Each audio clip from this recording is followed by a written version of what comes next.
Saludamos, a nosotros es un economista muy importante, realmente es una persona que escuchamos muchísimo, no siempre para estar de acuerdo, pero muchas veces sí, pero siempre para escuchar razonamientos interesantes, criteriosos, matizados. Se trata de Manuel Álvarez Agis. Manuel fue viceministro de Economía en la última etapa del gobierno de Cristina Fernández de Kirchner y hoy es uno de los dos titulares de la consultora P4Q. Manuel, buen día. Ernesto Tenemos te saluda. ¿Cómo te va?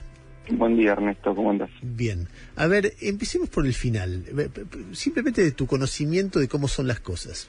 El otro día, en medio de una negociación muy postergada con el fondo, que se anunció que iba, por parte del Ministerio de Economía, que se iba a cerrar, no sé, en marzo del año que termina, y no se cerró, y pasan los meses, y que el gobierno dijo que iba a mandar a principios de diciembre, el proyecto, con un proyecto plurianual, y tampoco lo pudo cerrar, y ahora el fondo dice, olvídense que faltan algunas reuniones, con lo cual olvídense que en diciembre se va a cerrar, y se habla del 10 de enero, y se va postergando. Y en el medio ocurre el acto del viernes, en el cual Cristina habla largo y tendido en contra del fondo. Y lo condiciona Alberto le responde, tranquila Cristina. Bueno, todo eso que vimos el viernes, ¿es neutral? Es decir, en una negociación, los que están negociando lo toman como parte del folclore y no le dan bola. ¿Favorece porque de repente muestra que hay un sector del gobierno que está duro y entonces eso permite obtener algo más en la negociación? ¿O perjudica porque el otro lado le dicen ustedes no son confiables, entonces no cierro, o cierro más tarde, o te exijo más cosas porque no me da confianza lo que vos hacés? No sé si entendés la pregunta. Sí, perfectamente. A ver, primero, obvio que la estrategia del policía malo o policía bueno sirve en cualquier negociación desde hace, no sé, siglos. Yo también creo que genuinamente en la vicepresidenta hay un componente en el cual uno ya ha visto acuerdos con el fondo donde la solución es peor que el problema. Digo, hay que remitirse al acuerdo con el fondo de 2018, entonces me parece que todas las precauciones que uno tenga que tomar para que el acuerdo con el fondo no agrave la situación económica argentina son razonables. Lo que no me parece razonable es que eso se dirima en público, digamos. Esto es como esos restaurantes de cocina abierta donde vos ves a las cocineras cocinar, entonces todos toman más precauciones. Si la cocina es cerrada, y bueno, si a vos se te queda en el piso, no te ve nadie, te lo levantás y lo volvés a poner en el plato. El gobierno gestiona como si la cocina estuviera cerrada, pero la cocina está abierta. Entonces todos vemos las dudas del gobierno, y en ver las dudas del gobierno me parece que lo que afecta esa discusión pública no es tanto la negociación, en la cual paradójicamente, como vos bien decís, puede ayudar, sino que afecta a la economía. O sea, si uno genuinamente está viendo, y ya no por trascendidos periodísticos, sino en una plaza viva voz, que en el gobierno hay una diferencia importante respecto del acuerdo con el fondo. Bueno, eso implica que para adelante hay un riesgo de que el acuerdo se demore, hay un riesgo de que el acuerdo se empantane, incluso hay un riesgo de que el acuerdo no llegue a tiempo. Y cuando hay más riesgo, digamos, esto es como la ruleta. Vos jugás a color porque te paga 2 veces. Solo jugás a número porque te paga 36 veces. Bueno, ese es el dólar a 200. Digamos, para animarte a invertir en Argentina, con ese riesgo de que no sabes si el acuerdo con el fondo iba a ser el año pasado, iba a ser en marzo este año, iba a ser antes de la primera semana de diciembre, va a ser en enero ahora, bueno, ese riesgo lo pagamos todos en el dólar paralelo. Y me parece que eso, más que la negociación, afecta a la economía argentina. A ver, de cada cosa que está diciendo me surgen varias preguntas. A ver, la primera, vos dijiste el riesgo de que el acuerdo no llegue a tiempo. ¿A tiempo para qué?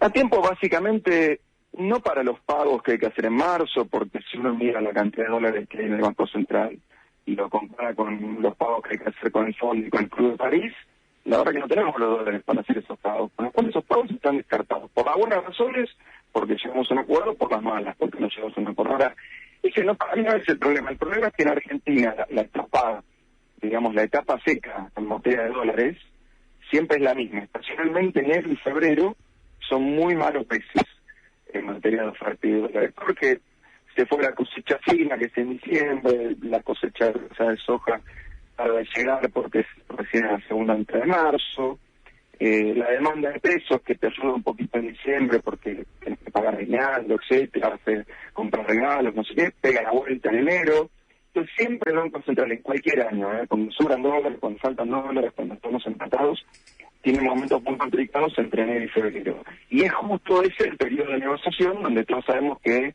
la temperatura, digamos, cuando la negociación se va acercando a las instancias definitorias, se eleva. Entonces, el riesgo es que el Banco Central tenga que tomar medidas muy extremas, cerrar las importaciones, poner más restricciones. ¿Para qué? Para aguantar esa negociación, que es una negociación doble. Hay una negociación de Argentina con el fondo y hay una negociación interna de la propia coalición. Adentro de la coalición está una parte que dice quiero un acuerdo con el fondo de determinada manera y otra parte que dice no, quiero este acuerdo que es el que conseguí. Manuel Jairo te quiere hacer una pregunta. Dale. ¿Qué tal, Emanuel? ¿Cómo andás? Buen día. Buen día. En línea con la búsqueda de dólares, la vicepresidenta hizo una propuesta, tiró una idea concreta, que dijo, pidámosle al fondo que nos ayude a usar la plata que está en los paraísos fiscales, la que se fugó, para pagarle con eso al fondo. De tu recorrida por los acuerdos que ha firmado el fondo o lo que vos conocés de la historia de ese tipo de acuerdos, ¿qué ves viable de esa propuesta? ¿Hay algún vínculo que se pueda hacer entre la plata de los argentinos en el exterior, declarada o no declarada, y el pago al fondo y el acuerdo con el fondo? Sí, a ver, creo que Cristina hizo tres propuestas muy concretas. La cuestión de la evasión fiscal, la cuestión de la bimonetariedad y la cuestión del acuerdo, digamos, nacional. En la cuestión de la evasión fiscal, el fondo siempre pone énfasis en bajar la tributación, pero bajar la tributación es una cosa que le cuesta, no sé, a Estados Unidos con Google.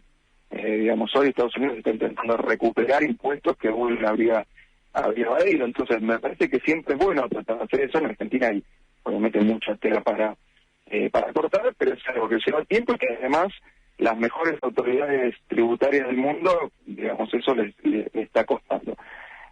A mí me sorprendió la referencia a la bimonetariedad, digamos, sobre todo con Lula arriba del escenario y el ejemplo explícito de que los brasileños no piensan en dólares, porque me parece que la manera más sencilla de entender eso es una cuenta relativamente simple.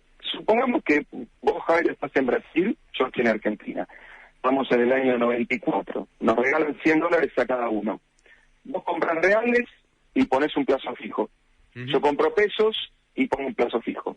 Hoy yo tendría $50. Vos tendrías $600. Claro.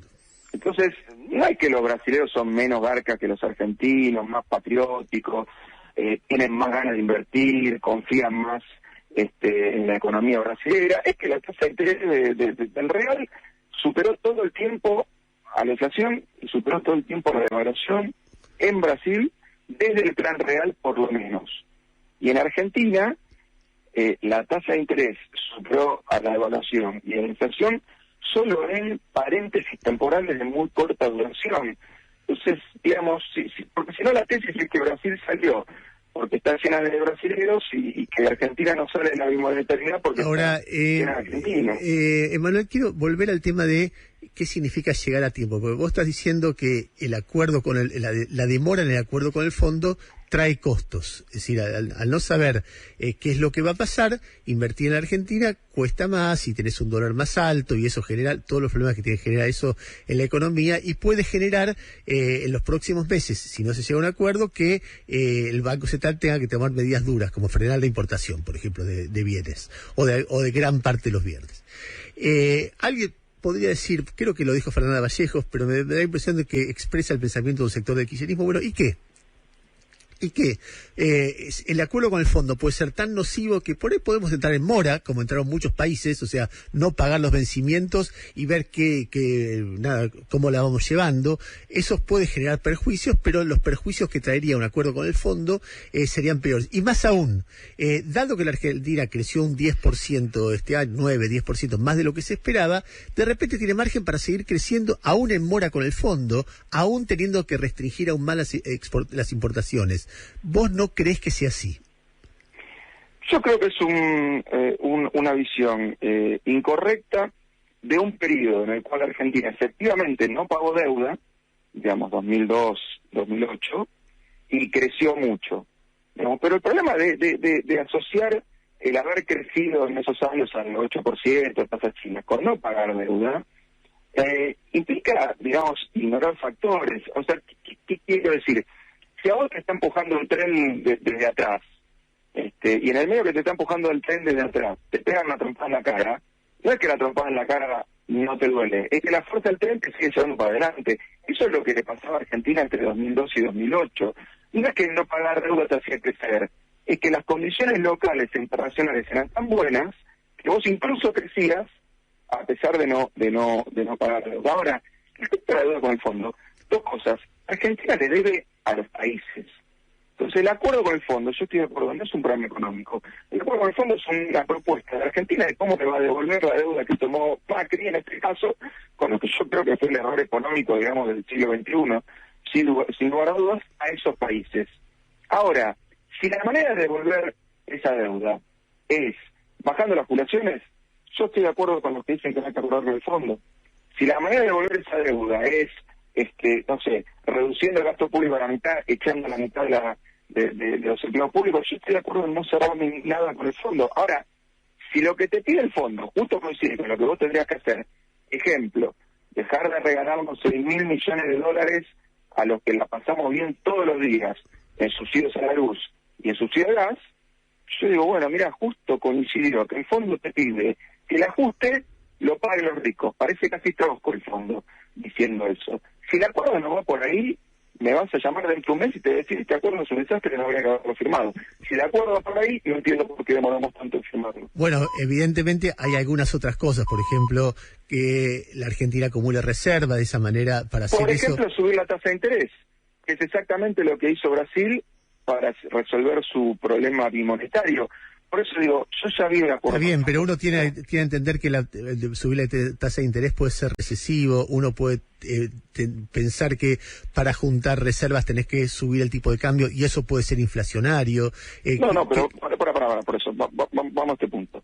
Subir la tasa de interés, cierto, para una empresa que toma un crédito y eso la afecta negativamente. A subir la tasa de interés también puede hacer que alguien que tiene $100 en Uruguay decida vendérselos al Banco Central y hacer un plazo fijo, cosa que ha pasado en Brasil hasta el cansancio. Segundo, yo ya vi un acuerdo con el Fondo Malo. Acá nadie nos tiene que explicar si el fondo te pide libre explotación, o sea, devaluación, y el fondo te pide bajar 3 puntos de déficit fiscal en un año, o sea, ajuste fiscal, que fue exactamente el programa en 2019, yo lo que digo es, nos pondremos espalda con espalda, defaltaremos el fondo y aguantarse dicho. Está bien esa posición por parte de Cristina, Natán, por el Patria o quien sea. Ahora, si lo que te está pidiendo el fondo es subir la tasa de interés y bajarle los subsidios a los ricos, es lo mismo que está pidiendo buena parte del arco peronista, progresista, nacional y popular de los economistas en la Argentina. Entonces, a mí lo que me parece es que como gobierno, encerrarse en una habitación 72 horas, matarse a trompadas, porque así son las reuniones de verdad en el gobierno, y salir de ahí con una posición única. Hacer una plaza para deliberarse que acordar o no acordar con el fondo puede servir para la negociación, pero le pega a una economía que está muy endeble. Perdón, Ernesto, en este punto, solo una pregunta más de mi parte. En el fondo yo he escuchado, no a la vicepresidenta directamente, aunque alguna vez creo que sí, defender la idea de que la tasa real negativa, es decir, que la tasa de interés sea más baja que la inflación y que las tarifas sean baratas, son, comillas, vectores de competitividad, de que con eso la economía produce más. Lo han dicho en público, lo han dicho economistas cercanos a ese espacio. En el fondo, si tienen que cambiar eso, por más de que vos puedas coincidir que sea algo razonable, hay gente para la que eso significa tocar cuestiones centrales de la identidad de la economía que asocian con el kirchnerismo. Tasas baratas, tasas negativas y tarifas baratas, porque creen que así las empresas producen más. ¿No ves ahí un problema de la identidad de lo que tiene que cambiar, por más de que suene razonable? Mira, 2 puntos. Primero, que la economía no es blanco-negro, hay grados. Hoy Argentina tiene la tasa de interés, digamos, neta de inflación más baja del mundo. Debe tener algo que ver con que tiene la moneda más débil del mundo. Claro. Ahora, segundo, el propio gobierno de Cristina ha subido la tasa de interés. ¿Cuándo? Cuando en febrero hubo una devaluación, había que calmar esa devaluación, febrero del 2014, devaluamos, había que calmar la devaluación. ¿Cómo se calmó la devaluación? Subiendo la tasa de interés. Claro. En el año 2014, ¿a quién se le subió las tarifas? A los más altos consumos que no eran electroindependientes. Entonces, si vos me decís, no, mira, los vectores de competitividad son bajar la tasa y subsidiar las tarifas. Listo, hagamos lo siguiente, regalemos las tarifas, regalémoslas. Claro, la discusión es cuánto. Y la tasa entera ponela en menos 100, ponela nominal negativa. O sea, lo que digo es, hay grados y hay momentos. Si tu moneda se está derritiendo como un helado, yo le diría a las empresas que necesitan crédito barato, aguantame un minuto, porque si el dólar se va a 400, no hay crédito barato con el cual puedas vos comprar una sola máquina para invertir y para dar empleo. Entonces, hay grados. Me parece que no podemos a las herramientas económicas ponerle ideología.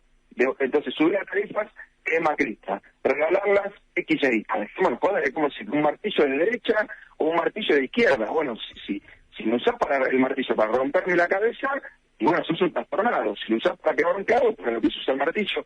Digamos, hay grados. Me parece que nos estamos valiendo los grados y que son momentos de priorizar la estabilización de esta economía, porque no podés crecer sin estabilizar. Y me parece que eso es lo central de esta etapa. Emanuel, tengo una última pregunta. Hoy o mañana se van a conocer los índices de inflación del mes de noviembre. Una de las últimas veces que hablamos, vos dijiste que debe haber sido hace 4 o 5 meses, no vamos a bajar la inflación haciéndonos los pelotudos. Pasaron los meses y la inflación no bajó. No quiero meterte en esa frase de nuevo, pero quiero, escuchar una reflexión tuya de por qué no baja la inflación. Mira, vamos a tratar de ir al único laboratorio que tenemos los economistas, que es la historia. En el pasado reciente, solo 2 momentos en Argentina de inflación baja. 2003, 2007, 1991, 2000. Sí. Con sus bemoles, programas distintos, o sea, no estoy diciendo que buena la competitividad, que buenos los primeros años en esto, simplemente para buscar puntos en común. Hay un punto en común muy claro. El dólar estaba quieto. Después del 4 pesos a 1, fuimos a 2,75 con Néstor Kirchner, y nos quedamos ahí más o menos 14 meses. Bueno, el 1 a 1 no hay que ni explicarlo. Entonces, lo que digo es, si todo el tiempo estamos viendo que el dólar se mueve, y para peor, hay 2 dólares que se mueven, y parece que uno arrastra al otro, bajar la inflación va a ser imposible. Ahora, segundo, si no tenés un programa para bajar la inflación, crecer va a ser muy difícil. Todos los presidentes que bajaron la inflación en el pasado tuvieron crecimiento, y ese crecimiento apuntaló sus mandatos. El austral con Alfonsín, la convertibilidad con Menem, los primeros años de Néstor Kirchner. Entonces, a mí me parece que el programa con el fondo dice cómo le vamos a pagar la deuda a los países que nos prestaron la plata a Macri, digamos. Ahora, no dice cómo vamos a bajar la inflación. Entonces creo que el segundo error es supeditar el programa económico, el plan con el fondo. El programa económico no puede estar subsumido en el programa con el fondo. Hay que pararse frente a la sociedad y decir, miren, así vamos a pagar la deuda, pero así, con estas medidas, con esta dinámica, con esta cronología en el tiempo, vamos a bajar la inflación. Si no hacemos eso, es tratar de que el acuerdo con el fondo simplemente nos saque de Guatepeor, digamos, pero vamos a seguir en Guatemala. Emanuel, te agradezco mucho la deferencia de atendernos y la generosidad de siempre, aunque sé que últimamente preferís a Jairo con Romina Mangel y a otra gente, pero igual te lo podemos perdonar. Sí, Jairo y 7 Cafés, que me parece que son los que están liderando el periodismo crítico en la Argentina. No, Jairo, 7 Cafés, Mario O'Donnell. Me parecía bien darte una nota a vos también. En cualquier momento incorporamos a Feynman, a Majul, y yo quedo la cola. Está todo bien, yo te iba a querer igual, pero digamos, no me pides que no te lo plantee. Es mutuo. Abrazo grande. Un abrazo. Emanuel Álvarez Agis, hablando aquí, estaba hablando el hombre de confianza de Kicillof antes del 2015.